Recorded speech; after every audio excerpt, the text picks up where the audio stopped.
నమస్తే తెలుగు రాజ్యంకి స్వాగతం. నేను మీ సంధ్య.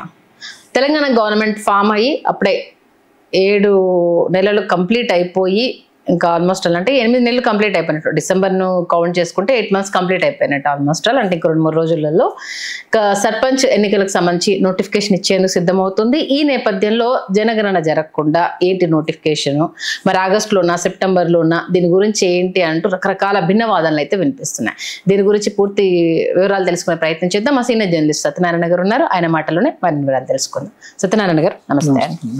ఆల్మోస్ట్ అంటే లోకల్ బాడీ ఎలక్షన్స్ కామన్ గానే ఉంటాయి. ఇప్పుడు మరి జనగణన కంప్లీట్ అవ్వకుండానే నోటిఫికేషన్ ఏంటి అంటూ కొంత కరెక్ట్ ఇన్ఫర్మేషన్ అయితే బయటికి రావట్లేదు. ప్రకటన ఒకటి ఉంది, మాటలు ఒకటి ఉంటున్నాయి. ఏంటి అసలు జనగణన కాదు, ఇక్కడ ఓటర్స్ లిస్ట్ అనమాట. ఓటర్స్ లిస్టు ఫ్రెష్ లిస్టు ఎన్నికల సంఘం నుంచి రావాలి.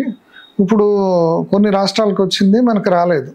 ఇప్పుడు మొన్న రివ్యూలో కూడా అధికారులు చెప్పింది ఏంటంటే ఇంకా 6 రాష్ట్రాలకు రావాలి, ఇట్లా స్థానిక సంస్థలు ఎన్నికలు జరగాల్సిన దానికి వరుసగా మనకు కూడా వస్తుందని చెప్పేసి చెప్తున్నారు. దాంతోపాటు ఇప్పుడు బీసీ రిజర్వేషన్కి సంబంధించి కూడా బీసీ కమిషన్ నుంచి రావాలి. అంటే ఈ 2 టెక్నికల్ అంశాలు అన్నమాట ఎన్నికలు జరగటానికి.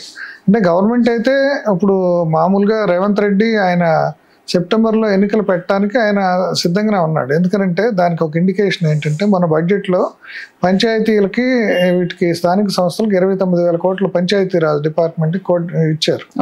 అంటే ఆ ఇవ్వటం అనేది ఏంటంటే ఆ ఫెసిలిటీస్ కల్పించటము, ఆ బడ్జెట్ని అక్కడ ఖర్చు చేస్తే రేపు ఎన్నికల్లో వీళ్ళకి గెలిచే అవకాశం ఉంటుంది.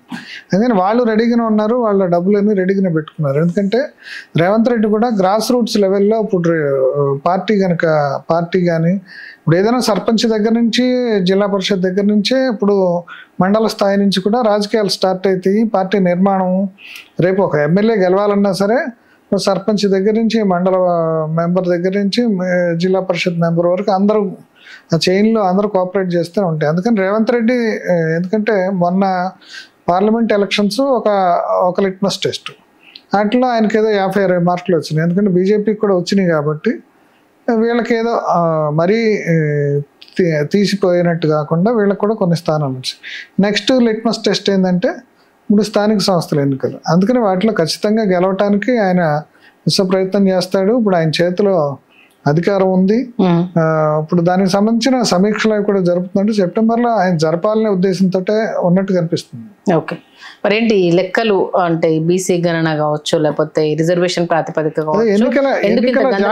ఎన్నికల జాబితాలకు సంబంధించి ఆ ఎన్నికల జాబితా ఇక్కడ నుంచి ఇప్పుడు రివైజ్ చేసి ఆ ఎన్నికల సంఘం విడుదల చేయాలి.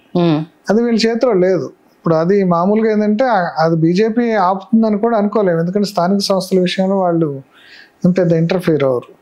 ఈ నెక్స్ట్ బీసీ రిజర్వేషన్ లేకపోతే ఏంటంటే ఇప్పుడు ఈ పంచాయతీ సంస్థలు వీటన్నిటిలో కూడా ఇప్పుడు వీళ్ళకి రిజర్వేషన్ ఉంది కాబట్టి ఆ రిజర్వేషన్ లిస్టు రాకపోతే అది కూడా ఇబ్బంది అవుతుంది.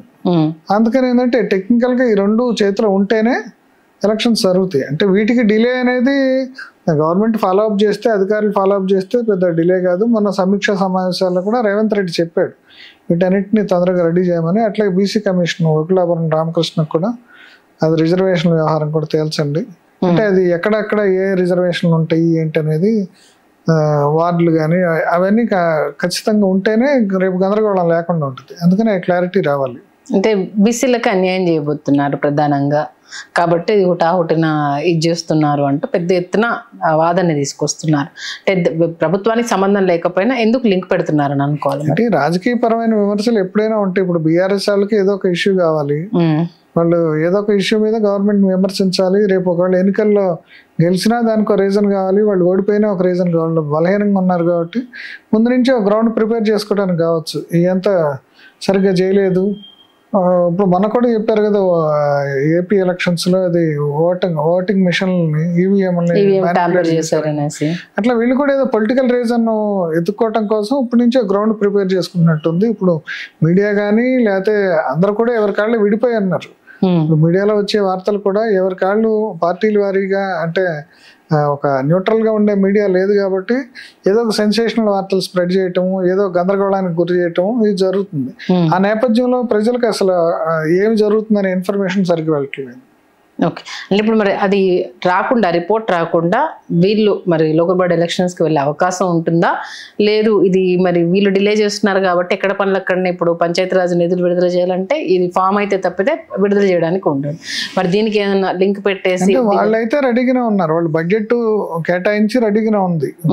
బడ్జెట్ లో మొన్న పెట్టారంటేనే వాళ్ళకి నిర్వహించే ఇంటెన్షన్ ఉందనే చెప్పుకోవాలి. ఎందుకంటే ఎక్కువ అమౌంట్, కన్సిడరబుల్ అమౌంట్ ఇది చేశారు. వాళ్ళు స్పెండ్ చేస్తే రేపు వాళ్ళకి ఉపయోగం ఎలక్షన్స్ అనే ఉద్దేశంతో. అందుకని రిజర్వేషన్లు వీటికి సంబంధించిన అన్ని జరుగుతాయి. ఇప్పుడు ఏమన్నా ఉన్నా సరే, ఇప్పుడు ఎందుకంటే ముఖ్యమంత్రి serious about that, Revanth Reddy సీరియస్గానే ఉన్నాడు. ఆయన ఇప్పుడు వీటిని ఎగేయాలని ఏమి లేడు. ఓకే, ఎందుకంటే వాళ్ళకి ఇప్పుడు ఇంతకుముందు ఏమైనా అక్కడ బలం ఉంటే దాన్ని ఏదో మన స్థానాలు నిలబెట్టుకోవాలి, లేదా టెంపరీగా ఇన్ఛార్జ్ పర్సన్స్ని పెట్టుకోవాలి.